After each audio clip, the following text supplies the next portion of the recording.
Picture this, it's the year 624 CE, in the scorching Arabian desert. The air is tense as two armies face each other near a place called Badr. This wasn't just any battle. This was the Battle of Badr, the first major conflict between the Muslims and the Quraysh of Mecca, and it would change the course of Islamic history forever. Originally planning to intercept this caravan, they found themselves instead facing a much larger Meccan army.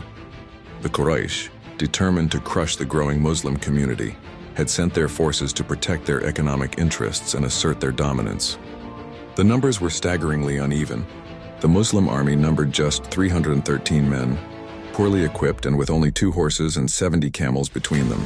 On the other side stood the mighty Quraysh army, about 1,000 strong, well-armed with 100 horses and 700 camels. On paper, it looked like a complete mismatch. But here's where it gets interesting. Despite being outnumbered 3-1, the Muslims had something the Quraysh didn't: unwavering faith and brilliant strategy.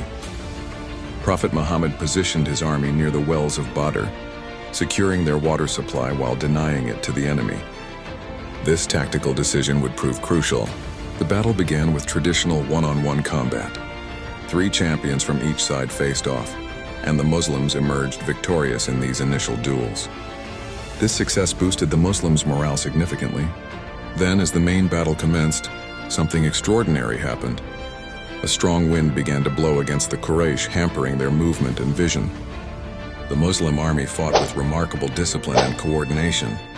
Their archers maintained strategic positions while the infantry held firm. The Quraysh, despite their superior numbers, found themselves in disarray. Their leadership was in chaos and their battle formation began to crumble. By the end of the day, the Muslims had achieved what seemed impossible.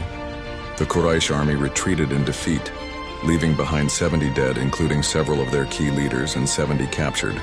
The Muslims lost only 14 men in the entire battle. The Battle of Badr teaches us powerful lessons about faith, strategy, and perseverance. It shows that superior numbers and resources don't always guarantee victory. What matters more is conviction, leadership, and strategic thinking. This battle didn't just secure an important military victory for the Muslims. It established them as a significant political and military force in Arabia. It reminds us that sometimes the biggest battles in life aren't won by who has the most resources, but by who has the strongest conviction and the wisest approach.